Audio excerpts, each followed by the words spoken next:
Hello, everybody, and welcome to the Young, Wealthy, and Black Academy channel. My name is Yvonne Young. I am the lovely wife of Carlos Young, and I am so excited today to be joined with my dear friend, Miss Cequoia Davis. And what we're aiming to do today is just to have an honest, open, transparent conversation about finances and relationships, in the hopes that we can learn from each other, that we can learn from Cequoia through some of her successes as well as some of her mistakes, and that we can build on this to share and grow with each other as we go along this wealth journey. So welcome, Cequoia. Thank you so much. And just for starters, I'd just like for you to give our audience a little bit of background about you. Tell us a little bit about you, your family, your background, your career path. Okay. Well, I am originally from Coatesville, Pennsylvania. That is a suburb of Philadelphia, Pennsylvania. I am an HBCU graduate, undergrad in community health education at Morgan State University. Okay. I also have a master's degree in public health. And I am currently Vice President of Physician and Patient Relations for IntegraNet Health here in Houston, Texas. And I'm also a mother of 5 and recently divorced. Okay. Thank you for enlightening us a little bit about your background. I'm definitely, been along with you on part of your journey with, as you've progressed up the corporate ladder. I know you got a recent promotion. So congratulations on that a little over a year ago. So good to see you climbing in the ranks. And so, now that we know a little bit about you, let's get into the talk about the finances. And just at a very generic level, how would you describe your relationship with money? Like, do you see yourself as being a saver, a spender, tightwad? How would you describe your relationship with money? The funny thing is, I would consider myself all of the above. It's a love-hate relationship, but it's starting to move more towards the love because I'm starting to have a better understanding of money.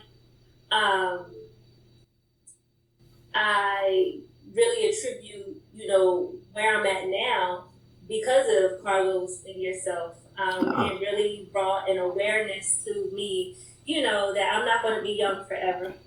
And, situations may occur in life, and so that I need to be prepared. So there are times that I'm really cheap. I am the one that will go to the dollar store and be just fine. But then there are times when I want to splurge or I want to, at least treat myself. Mm-hmm. But then there's also times where I'm really tactful in my purchases or, how I'm spending. So just to give an example, yesterday, in looking at my budget, I just purchased new furniture. And so I gave myself a timeline of how I'm going to pay that down and have it paid off. Because I remember there was a time when I didn't even have enough money to pay rent, and I was getting eviction notices every single month. Wow. And had to go to Catholic Charities, to help me. I literally was getting evicted at 10 a.m. and I got the money from Catholic Charities at 9:30. Wow. Yes. That was nothing but God. Yes. Nothing but God. Yes. And at that time, you don't recognize that.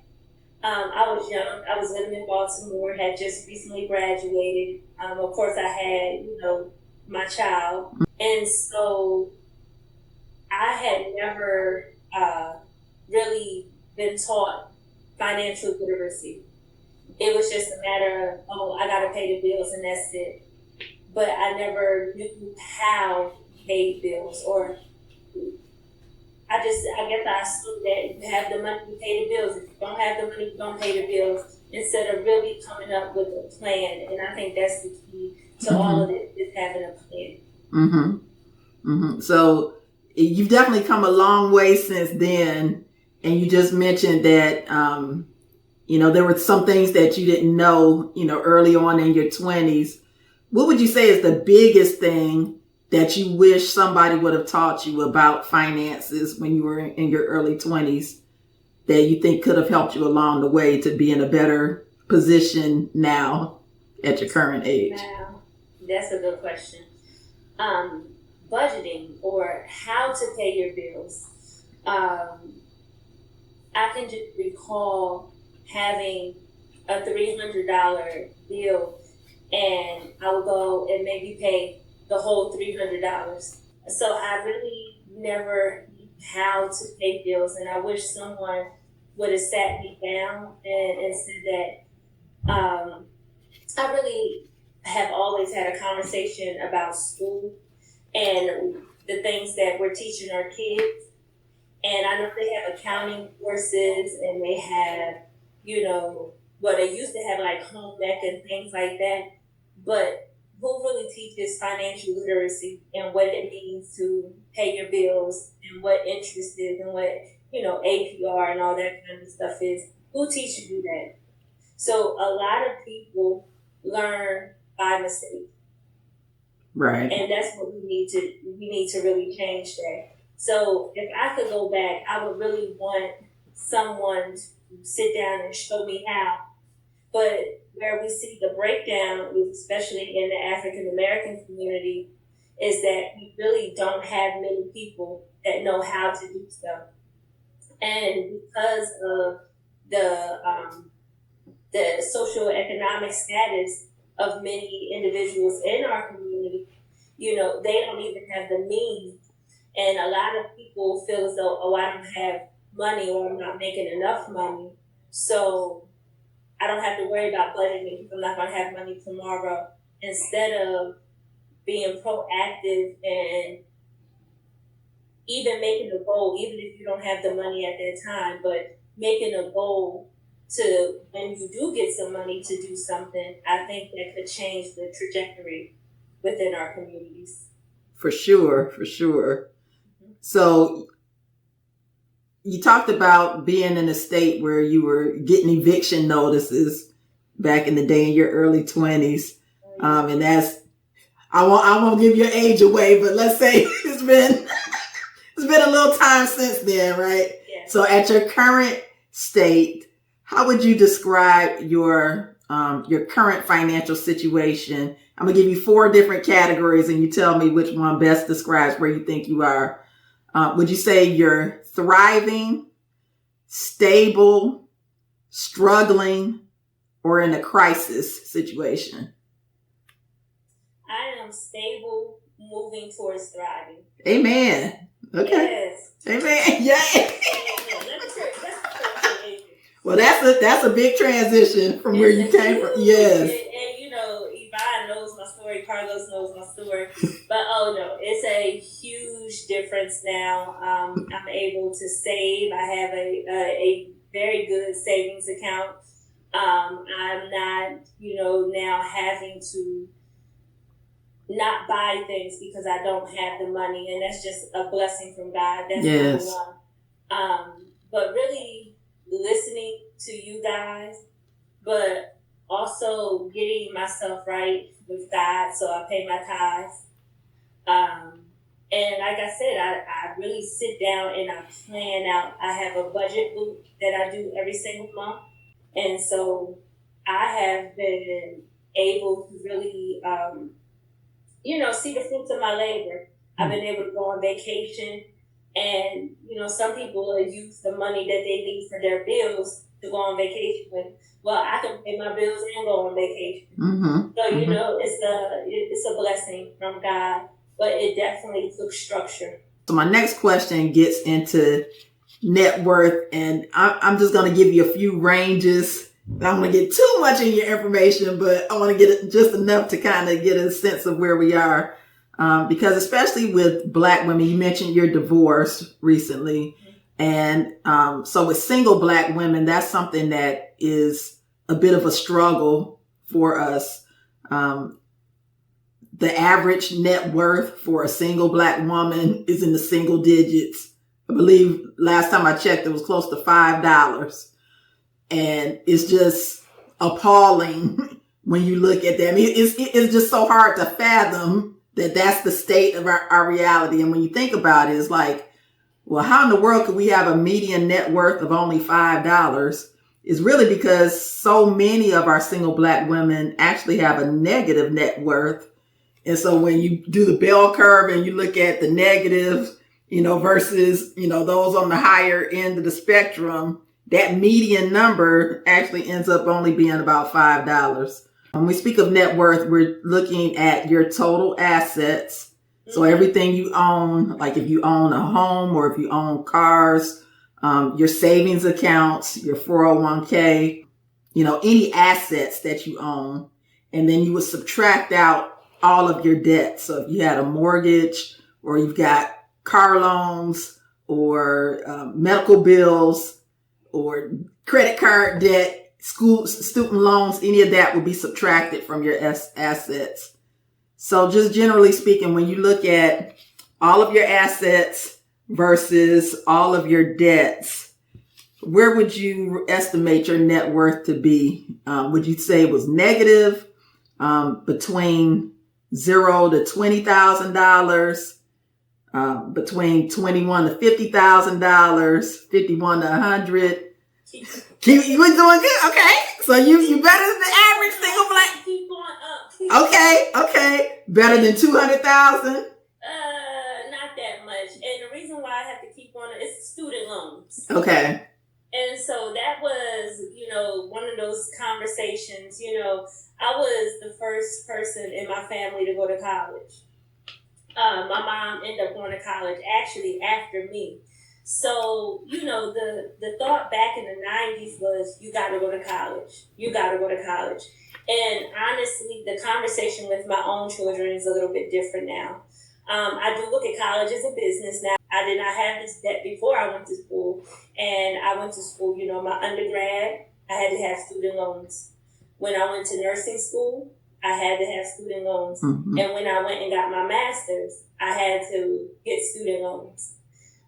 So it really put me in a spiral downward because I wasn't making the money to really alleviate me for paying the student loans and still having money left over. Right. I literally just checked my student loans, and this is so sad. I checked probably before the pandemic, before we didn't have to pay, and literally only $88 has gone to my principal. Oh man. Yes, and I have been out of undergrad since 2001. Oh, I graduated man. nursing school in 2009, and I graduated grad school in 2013, and only $88 has gone to my principal. That is sick, man. That's where my debt ratio is really high because I owe about $134,000, and I pay, steadily, but it's all on the interest. Mm. So even though my debt ratio is high, I am hoping to be able to get it down. But you know what? You bring up a very good point. I'm not going to elaborate on it too much now because I think that might be a topic for a future video that we put out. But what you said about you directing your children in a different way, kind of opening their eyes to other avenues other than just college or, and I agree with that. I mean, we're promoting college to our sons, but we want to do it in a smart way because like you, I racked up a lot of student debt coming out of college. I know Carlos did the same. And there's some smarter avenues that we can instruct our children to take that it will make them have a much healthier start. How far do you go for the sake of your family? Because I think that's another reason why our Black people are in the financial cases that we're in. Because so many of us, and it may have changed a little bit now, but if you look back in the 90s to now, so many of our family members didn't go to college. So they were so proud to have someone go. Mm-hmm. So they were willing to do anything to get you there. Yep. And I can remember my mom driving to Baltimore, like, what can we do? Mm-hmm. What did we do but take out more loans? Wow. Yep. And so, just as a people, because we get desperate But we didn't have that logic or that mindset back then, and that's why we have these consequences now.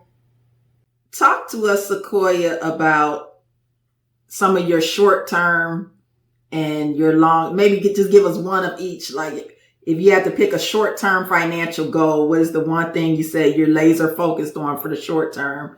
And then also give us one of your long-term goals that you're focused on. So for short term, it's my savings threshold. So I try to increase that by $5,000 every 6 months. And then as far as long term, I actually was in the process of looking to buy a home this year, and my goal was June. Mm-hmm. But because of the pandemic and the housing market, the houses were awful. I did put 3 offers in and was outbidded for each one. And some of these people, if you're looking for a house, they're coming in and paying cash on top of. So if you're looking for a house that's $250, there's individuals who want that house so bad they're putting an additional $20,000, $30,000, $40,000 on top. Yep. And maybe this is God's way of telling you just to slow down for a minute. And, slow down. Yep. And I'm okay with that. At first, it was kind of it was a blow. It was a disappointment because, for quite a long time, the one thing I wanted was a house. Mm-hmm. And, before I was ashamed to say that I was in my 40s and had never owned a house before. But because of different situations in my past and not having that education and not honestly being with someone who maybe shared the same financial principles, which could be another topic for you. Right. When you're married and that's right. 2 different financial principles.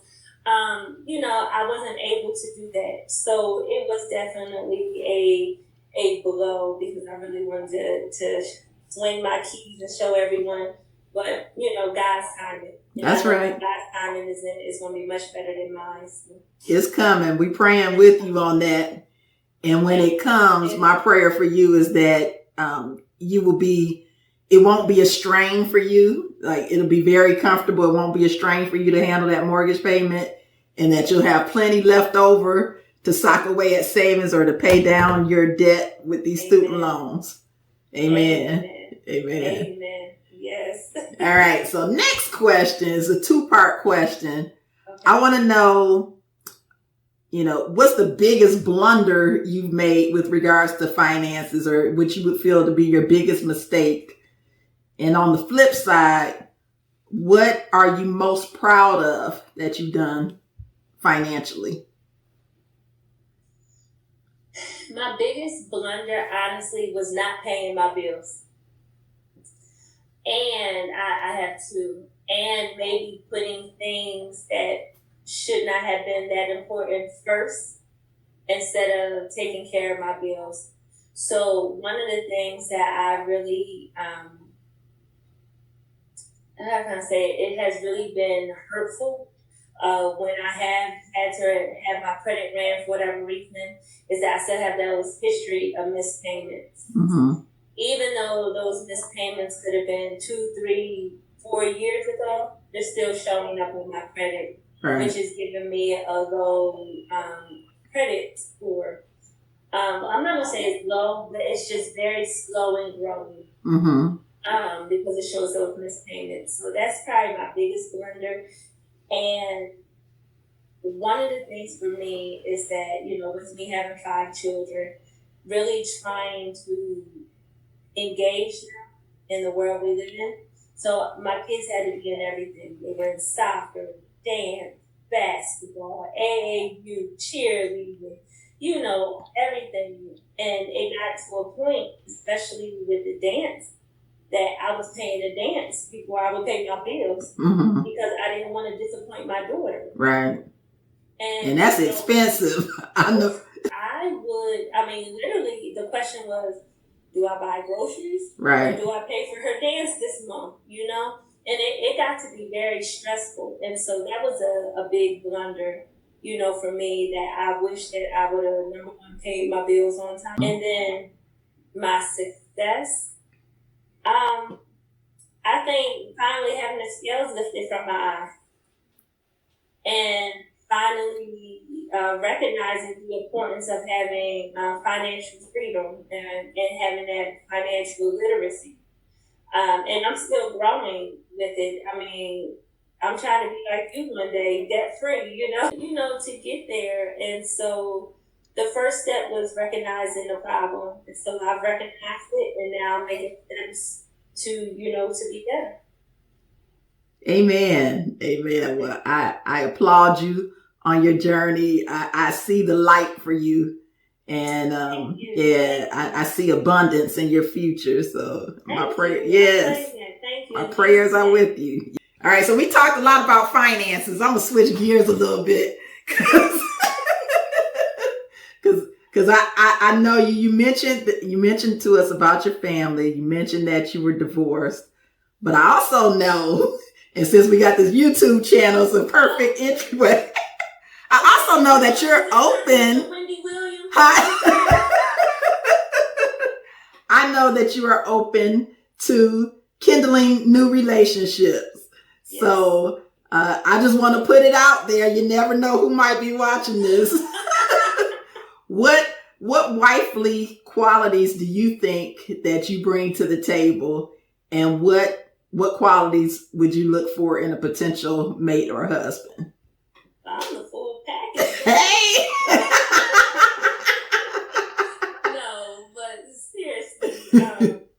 I'm God-fearing. That's number one. Yes. So I'm looking for that same quality. I want to be able to pray with my husband. I want to be able to study the Bible with my husband. I want to be able, when I'm having a bad day, and he, as my spiritual head, be able to pray for me and over me.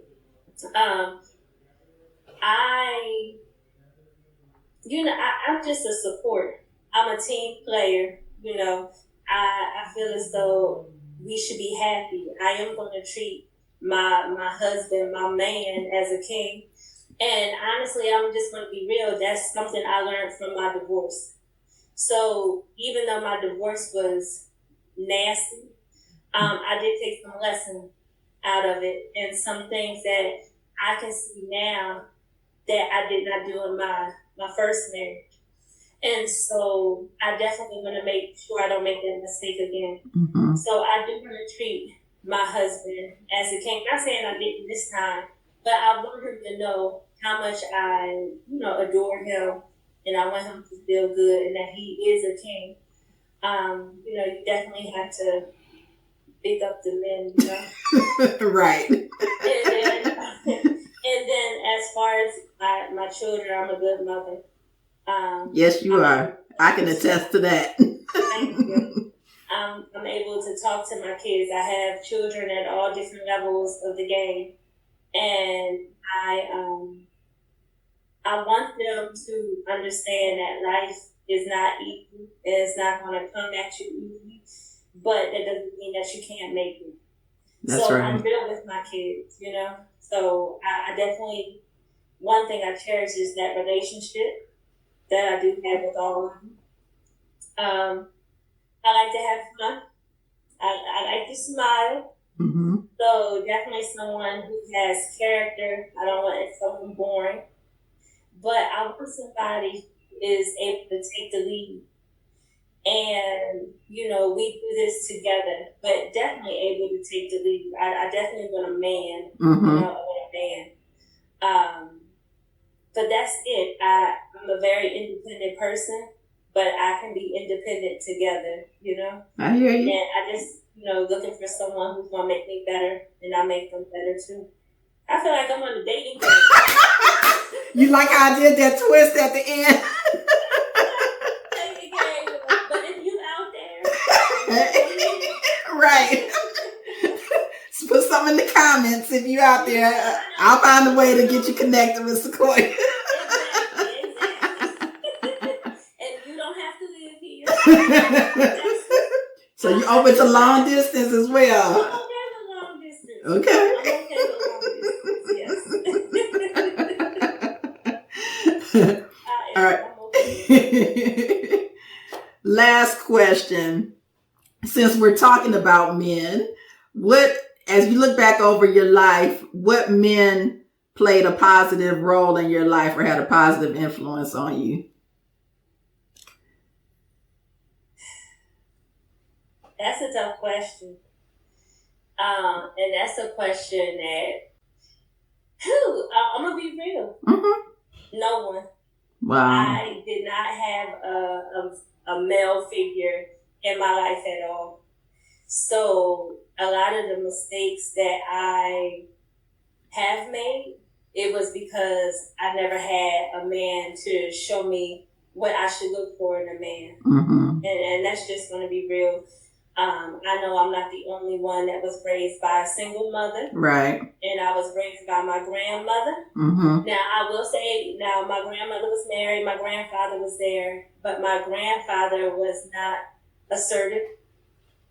So all I've seen is independent women make decisions. Mm-hmm. One thing that I used to always say in my previous marriage is that God did not intend for my shoulder to be this broad. That's right. He intended for a man to have the broad shoulders.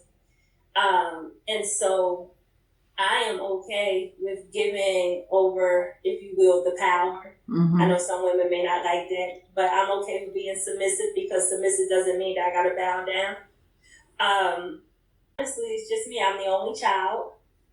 So it's just always been me. So unfortunately, if I have one regret, it's because I never did have a male that I really could say helped me and reared me. Mm-hmm. And, just showed me what love was. And so I had to find out the hard way by making crummy decisions. Yeah.